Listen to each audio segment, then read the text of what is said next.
عزیز دوستوں، بزرگوں اور بھائیوں، ہمارے معاشرے میں بہت سارے ایسے لوگ ہیں جو انجانی قسم کی مایوسیوں کا شکار ہیں۔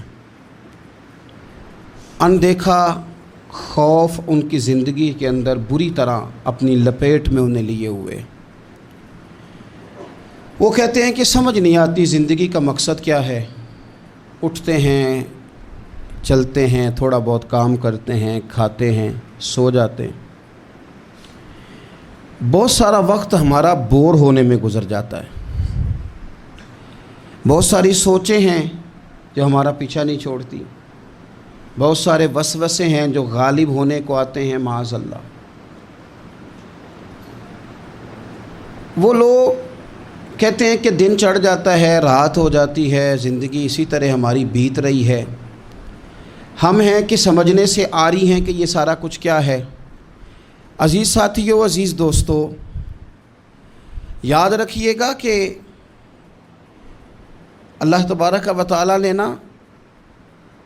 انسان کو جو پیدا کیا ہے تو بڑا ہی بامقصد پیدا فرمایا۔ اب کوئی اپنے مقصد کو بھول جائے اور جان بوجھ کر ان چیزوں میں الجھ جائے جو اسے مقصد سے بھی دور لے جائیں اور اس کا دینی، ایمانی، روحانی نقصان بھی کریں، تو پھر بہت سارے گڑھے ایسے ہیں جو ہم نے خود اپنے لیے تیار کر لیے۔ اللہ تبارک و تعالیٰ نے قرآن مجید کے اندر ارشاد فرمایا، جو آیت کا انداز ہے اور قرآن مجید کا جو سمجھانے کا طریقہ ہے، اگر اسی پر آپ غور کر لیں سادے ترجمے پر ہی، آیات کا پس منظر تو یہی بتا رہا ہے کہ کفار کو سمجھایا جا رہا ہے، پر یہ کہ قرآن تربیت تو ہماری ہی کرتا ہے نا۔ اس عنوان پہ جو ہمارے لیے قرآن مجید نے انمول موتی دیے ہیں ان پر بھی تو غور کریں نا۔ رب فرماتا ہے افحسبتم انما خلقناکم عبثا، کیا تم نے یہ سمجھ لیا ہے کہ ہم نے تمہیں بیکار پیدا کیا ہے؟ وانکم الینا لا ترجعون، اور یہ کہ تمہیں ہماری طرف لوٹ کر نہیں آنا۔ کیا تم نے سمجھا ہے بیکار ہے تمہارا پیدا ہونا، بڑا ہونا، مشکلوں سے ماں باپ کا تمہیں پالنا؟ یہ سارا کچھ ایسے ہی ہے۔ یہ تو اس مالک نے تمہیں بنایا ہے جو ساری حکمتوں کو جاننے والا ہے، جس کا علم، جس کی قدرت، جس کی حکمت ہر چیز کا احاطہ کیے ہوئے، اس نے تمہیں بنایا۔ تم جب اپنا مقصد ہی بھول گئے، مقصد کیا تھا؟ وما خلقت الجن والانس الا لیعبدون، رب فرماتے ہیں جن اور انسان میں نے اپنی عبادت کے لیے پیدا فرمائے۔ ہمارے اوقات تیزی سے ضائع ہو رہے ہیں، تیزی سے، اور ہم انجانی قسم کی اور نہ چاہنے والی مصروفیات کا شکار ہیں، اور پتہ نہیں ہم کہاں جانا چاہ رہے ہیں، کہاں کھڑے ہونا چاہ رہے ہیں، کہاں رکنا، کہاں رہنا چاہ رہے ہیں۔ میرے رسول پاک صلی اللہ تعالیٰ علیہ وسلم کے غلاموں، ہمارے ہاں نا کچھ لوگ ایسے ہیں جن کے پاس کچھ چیزیں ہیں، کچھ چیزیں نہیں ہیں۔ کچھ لوگوں کے پاس مال ہے، کچھ کے پاس نہیں ہے۔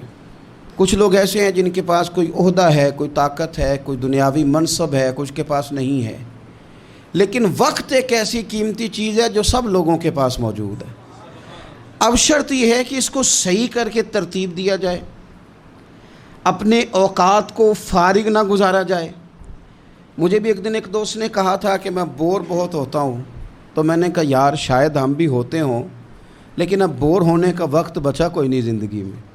اب اتنا ٹائم نہیں ہے کہ بور ہوا جائے، کسی نہ کسی کام بندہ لگا رہے، تو پھر ایسا محسوس ہوتا ہے کہ بور ہونے کے لیے کوئی گنجائش ہی زندگی میں باقی نہیں بچی۔ اگر آپ چیزوں کو مینج ہی نہیں کرتے، ہمارا وقت کیسے گزرتا ہے بھلا؟ جو چیز ہم سب سے زیادہ ضائع کر آئے ہیں زندگی میں پیچھے اور کر رہے ہیں، وہ وقت ہے۔ اسے ہم بڑا قیمتی بنا سکتے تھے۔ ہیرے موتی سے زیادہ قیمتی وقت کے لمحات تھے جو ہم نے بڑی بے دردی سے ضائع کیے، بڑی بے دردی سے۔ کہاں کہاں ضائع ہو رہا ہے؟ ہوٹلوں میں، قہوہ خانوں میں، گپوں میں، غیبتوں میں، چغلیوں میں، دوسروں کو نیچا دکھانے میں، سازشیں کرنے میں۔ ہمارے ہاں لوگ سازشوں میں وقت ضائع کرتے ہیں، ہمارے ہاں لوگ موبائلوں پہ وقت ضائع کرتے ہیں، فضول قسم کی ہماری ابحاث ہے جن میں وقت ضائع ہوتا ہے۔ اس ضائع ہونے والے وقت نے ہم سے ہمارا بڑا کچھ چھینا ہے۔ ہمیں بڑی ناکامیوں پہ لا کھڑا کیا. وہ ناکامیاں ہم دوسروں کے اوپر تو ڈالنے کو تیار ہو جاتے ہیں, اس کا الزام تو مختلف جگہ پہ دھر دیتے ہیں, پر یہ ماننے کو تیار نہیں ہوتے کہ ہم نے زندگی میں وقت بڑا ضائع کیا. میرے رسول کائنات سرور کائنات صلی اللہ علیہ وسلم نے فرمایا 2 نعمتیں ایسی ہیں جن کے بارے میں بہت سارے لوگ دھوکے میں. یا رسول اللہ صلی اللہ علیہ وسلم کون کون سی؟ فرمایا ایک صحت اور دوسری فرصت. یہ نعمتیں ہیں تیرے پاس. اگر تو تندرست ہے بہت بڑی نعمت تیرے پاس, اور اگر تیرے پاس فراغت ہے تو سمجھ لیں رب نے موقع دیا ہے قرآن پاک پڑھنے کا, اللہ نے موقع دیا ہے درود و سلام پڑھنے کا, رب نے موقع دیا ہے تجھے خیر کرنے کا, اللہ نے موقع دیا ہے کثرت سے سجدے کرنے کا, مالک نے تجھے موقع دیا ہے اپنی بارگاہ میں جھکنے کا, اللہ نے موقع دیا ہے دعائیں مانگنے کا, نوافل پڑھنے کا, اذکار کرنے کا, تسبیحات پڑھنے کا, لیکن ہم نے ضائع کر دیا ٹائم کو. حکیم الامت مفتی احمد یار خان صاحب نعیمی رحمۃ اللہ علیہ, انہوں نے قرآن مجید کے ایک پارے کی تفسیر لکھی ہے تو ایک پوری جلد بن گئی ہے تفسیر کی. ہر پارے کی ایک جلد ہے. 8 جلدوں میں انہوں نے حدیث پاک کی شرح لکھی ہے. ساری زندگی دین کی خدمت کی. کس طرح کر لی؟ اس لیے کہ چیزوں کو انہوں نے طے کر لیا تھا. وہ 1 بجے خطبہ جمعہ کا آغاز کرتے تھے تو جب وہ سپیکر میں الحمدللہ کہتے تھے نا تو لوگ اپنی گھڑیاں ٹھیک کرتے تھے کہ لو بھی 1 بج گیا. یہ ترتیب دیا ہمارے بزرگوں نے, ٹائم مرتب کی چیزیں. مفتی صاحب گزر گئے, ہو گیا ٹائم, تو کہتے ہیں کبھی گھڑی منگوا کے بھی دیکھتے تو واقعی 4:45 ہوئے ہوتے. طے شدہ زندگی گزاری, اس لیے ان کے وقت میں برکت تھی. انہوں نے پڑھا بھی لیا, لکھ بھی لیا, اور انہوں نے ہزاروں صفحات لکھے, خدمت بھی کی, اور وہ سرخرو ہو کر رب رسول کی بارگاہ میں حاضر بھی ہو گئے. میرے رسول پاک صلی اللہ تعالیٰ علیہ وسلم ارشاد فرماتے ہیں, یہ حدیث امام بہقی نے لکھی ہے, حضور فرماتے ہیں کہ جب روزانہ سورج طلوع ہوتا ہے نا تو اس دن وہ دن اعلان کرتا ہے, وہ دن اعلان کرتا ہے کہ اگر کوئی کام کرنا ہے تو کر لو, میں آج آیا ہوں, آج کے بعد نہیں آؤں گا. آج کا کام آج کر لو, میں کل نہیں آؤں گا. جو دن آج آیا ہے یہ قیامت تک بھائی دوبارہ نہیں آئے گا. جس کی آج تلاوت رہ گئی, جس کا آج درود پاک رہ گیا, جس نے آج سجدے نہ کیے معاذ اللہ رہ گئے اس کے, جس نے جو خیر کرنی تھی آج کے دن نہ کر سکا تو رہ گئی. حضرت عمر بن عبدالعزیز رحمۃ اللہ علیہ سے کسی نے کہا حضور یہ کام رہنے دے, کل کر لیجئے گا. تو فرمانے لگے جو کل کرنا ہے وہ پھر کب کروں گا؟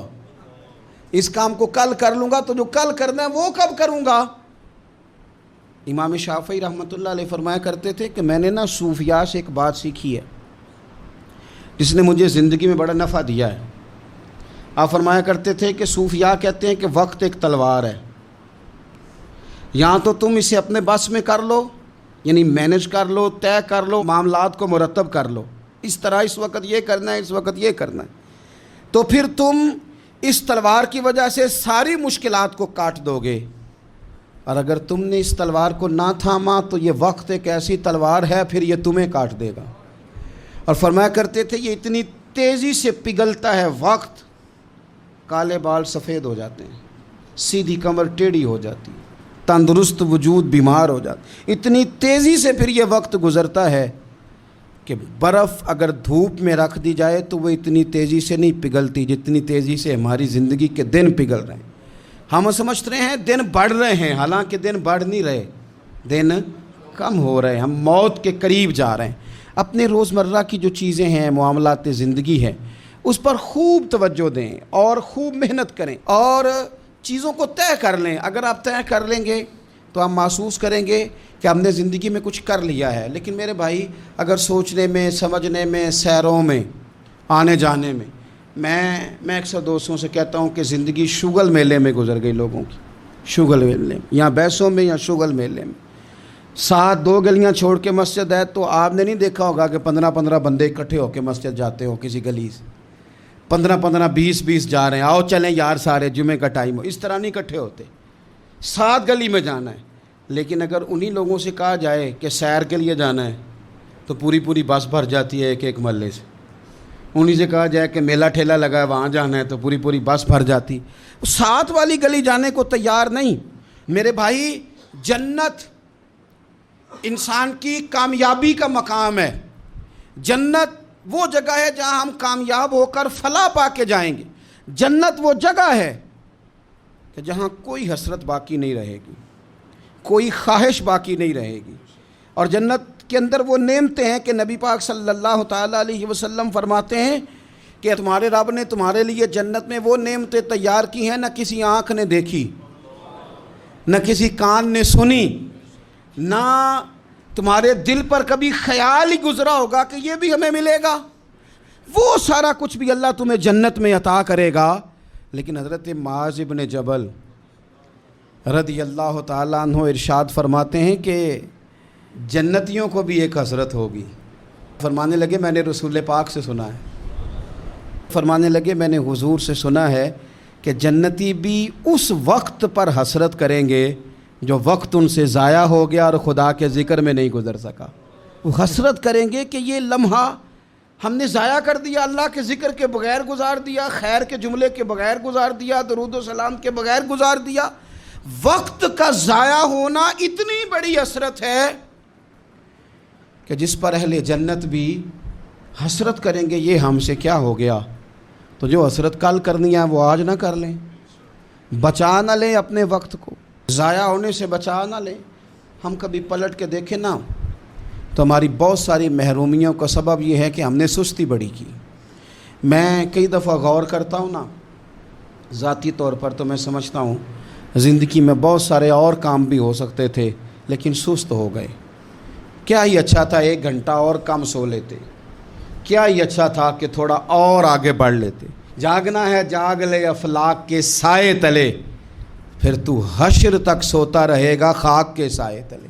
کچھ کام کریں، کچھ آگے بڑھیں، کچھ اپنی زندگی کے اندر چیزوں کو لے کر کے آئیں. آپ جب کچھ چیزوں کو لائیں گے، کچھ کریں گے.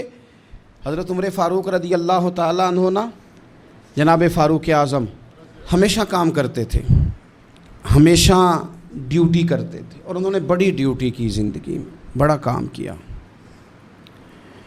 ہم نہ سو جاتے ہیں، ہم آرام کرتے ہیں، بلکہ مرضی کی نیند ہے، مرضی کا جاگنا ہے. حضرت عثمان غنی رضی اللہ تعالیٰ عنہ فرماتے ہیں سخت دھوپ تھی مدینہ منورہ میں اور سب لوگ سو رہے تھے، تو میں کسی کام کے لیے چھت پہ گیا تو میں نے دیکھا کہ ایک بوڑھے شخص ہیں تو وہ اونٹوں کو ہانکتے ہوئے آ رہے ہیں. تو میرے دل میں خیال آیا کہ یہ مجھے ملے تو میں نے سمجھاؤں کہ ساری دنیا جو سو رہی ہے تو آپ ہی اپنے اونٹوں کو چھوڑ دیں اور کچھ دیر آرام کر لیں. اتنی کڑی دوپہر لگی ہوئی، اس وقت بھی آپ اونٹوں کے پیچھے ہیں. فرماتے ہیں میں چھت پہ رہا کہ یہ قریب آتے ہیں تو سمجھاتا ہوں، لیکن وہ قریب آئے تو میں تڑپ ہی گیا. وہ عام شخصیت تو نہیں، وہ تو امیر المومنین حضرت عمر فاروق ہیں رضی اللہ تعالیٰ. میں نے ان سے کہا کہ امیر المومنین اس دھوپ میں آپ اونٹوں کے پیچھے سارا زمانہ سو رہا ہے، کسی غلام کو فرما دیتے. تو آپ فرمانے لگے یہ مال غنیمت کے اونٹ ہیں، غلام کی ڈیوٹی تو نہیں نا، ڈیوٹی تو میری ہے نا مسلمانوں کا مال سنبھالنے کی. فرمایا یہ چلے گئے تھے، دل میں خیال آیا کہ عمر سے اس کے بارے میں بھی تو قیامت میں پوچھا جائے گا نا. تو جو سونے والے ہیں وہ سو رہے ہیں، پر میری تو ڈیوٹی ہے نا، مجھے تو جاگنا ہے نا.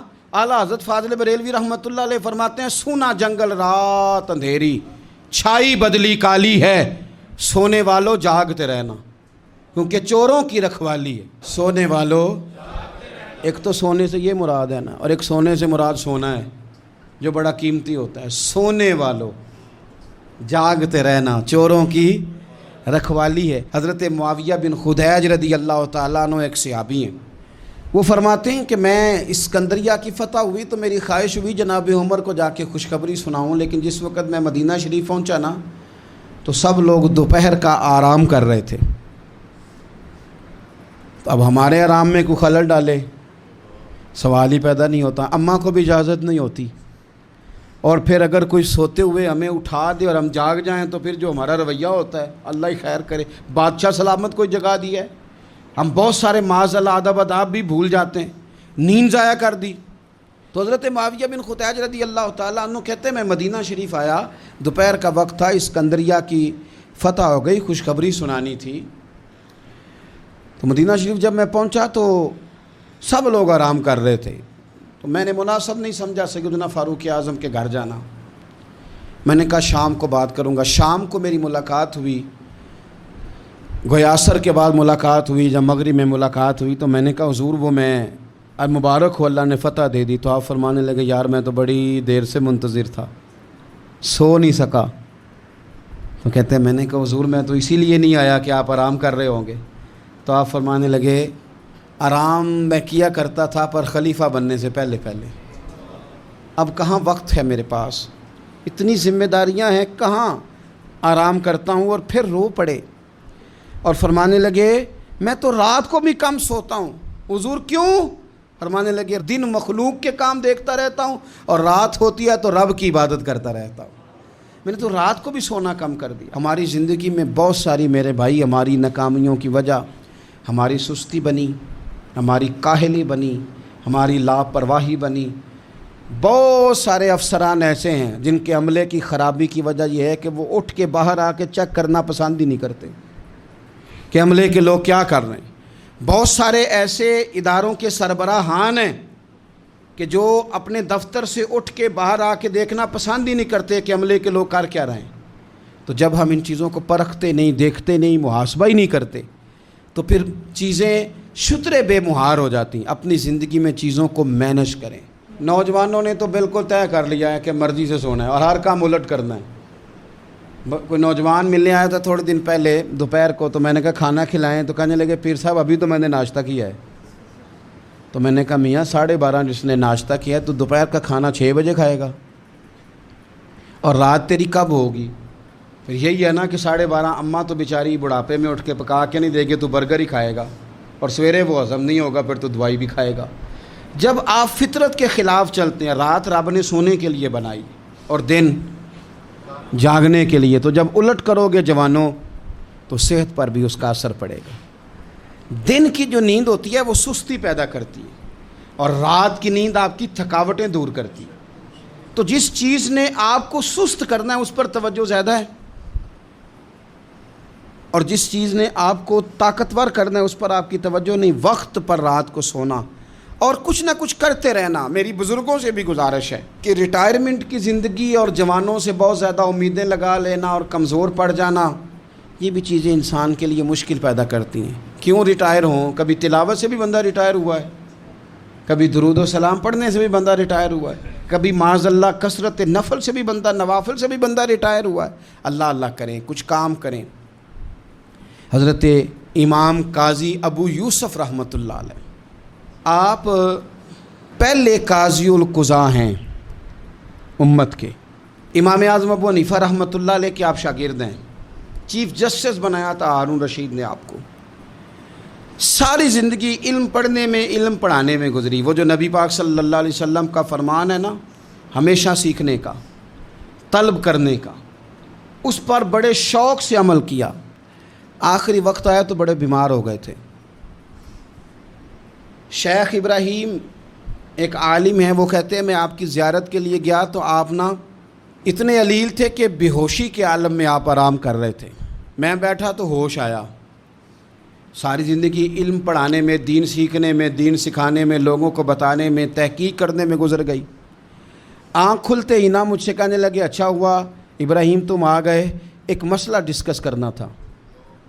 میں نے کہا حضور اس حال میں بھی؟ تو کہنے لگے اچھا نہیں دین پڑھتے پڑھاتے سیکھتے سکھاتے دنیا سے چلے جائیں، ہم سے زیادہ خوش نصیب کون ہوگا؟ کہتے ہیں میں اتنا متاثر ہوا کہ دنیا سے جا رہے ہیں، شوق ابھی بھی علم کا ہے، آخری ہجکیاں ہیں اور علم کا ابھی بھی شوق ہے۔ فرماتے ہیں ان کی طبیعت میں بڑی نکات تھی، مسئلہ بتایا، پھر لیٹ گئے۔ میں نے سلام لی، اور جب میں ان کے دروازے سے آگے گزرا تو پیچھے سے کسی کے رونے کی آواز آئی۔ میں نے پوچھا کیا ہوا؟ تو کہنے لگے امام ابو یوسف کا وصال ہو گیا۔ آخری دم تک ان لوگوں نے اپنے معاملات کو نہیں چھوڑا، چیزوں کو مینج کر کے رکھا۔ مسند امام احمد بن حنبل میں حضرت انس بن مالک رضی اللہ تعالی عنہ کی حدیث ہے، میرے نبی پاک صلی اللہ علیہ وسلم نے فرمایا قیامت قائم ہونے لگے، تمہیں پتہ لگ جائے قیامت آنے والی ہے، اور تمہارے ہاتھ میں ایک چھوٹا سا پودا ہو، تو فرمایا قیامت قائم ہونے سے پہلے پہلے اسے بھی لگا دینا، خیر کا کام کر ہی لینا۔ وہ جو تمہارے پاس تھوڑا سا وقت ہے تو وہ بھی انتظار میں نہ گزار دینا کہ قیامت آ رہی ہے تو انتظار کروں، فرمایا وہ پودا بھی لگا دینا تاکہ اس کا ثواب بھی تمہارے نامہ اعمال میں پہنچ جائے۔ کیوں وقت ضائع کریں، کیوں لمحات ضائع کریں، کیوں ایسا کام کریں جو ہمارے لیے بڑی مشکل کا باعث ہے۔ ہم نے ابھی تک طے نہیں کیا کہ ہم نے کرنا کیا ہے۔ بہت سارے لوگ ابھی تک طے نہیں کر پائے کہ میں دراصل ہوں کیا، میرا سفر کیا ہے، میں نے جانا کدھر ہے۔ بہت سارے لوگ ایسے ہیں جن کی ابھی تک ساری توجہ دوسروں پر ہے، اپنے اوپر توجہ کر ہی نہیں سکے۔ ہم نے طے ہی نہیں کیا، اور جو کام کرنے والے تھے 39 سال عمر پائی حضرت عمر بن عبدالعزیز نے، 39 سال، پورے 40 نہیں، لیکن وہ کروڑوں بار درود و سلام بھی پڑھ گئے، وہ سینکڑوں مرتبہ قرآن مجید بھی ختم کر گئے۔ پچھلے ان سے قبل گزرنے والے بادشاہوں کی زیادتیاں معروف تھیں، لیکن وہ آئے تو نظام حکومت کو عدل سے بھی بھر گئے۔ لوگ بڑی بڑی آسائشوں میں زندہ تھے، انہوں نے بادشاہی میں فقیری کر کے بھی دکھا دی۔ انہوں نے اس طرح کا نظام دنیا کو دے دیا کہ زکوٰۃ دینے والا ملتا تھا، لینے والا ملتا ہی کوئی نہیں تھا۔ 39 سال کی عمر میں سرخرو ہو کر رب رسول کی بارگاہ میں بھی پہنچ گئے، سارا کمال حاصل ہو گیا۔ عمر کتنی پائی؟ 39 سال۔ میرے محبوب پاک علیہ السلام کی جو ظاہری عمر مبارک ہے وہ 63 سال ہے، اور 23 سال حضور کا دور تبلیغ ہے، اس میں 27 جنگیں لڑی ہیں نبی پاک صلی اللہ علیہ وسلم، 27۔ اس کے اندر میرے نبی پاک صلی اللہ علیہ وسلم نے تبلیغ کے لیے کفار سے مقابلہ کیا، طائف سے لے کر تبوک تک کے سفر کیے۔ میرے اور کائنات کے محبوب علیہ السلام نے ان 23 سالوں کے اندر حضرت بلال حبشی رضی اللہ تعالیٰ عنہ کی آوازیں زمین سے لے کر جنت تک اپنے مقدس کانوں سے سماعت بھی فرمائیں، اپنے غلاموں کو اتنے درجوں تک حضور نے پہنچایا۔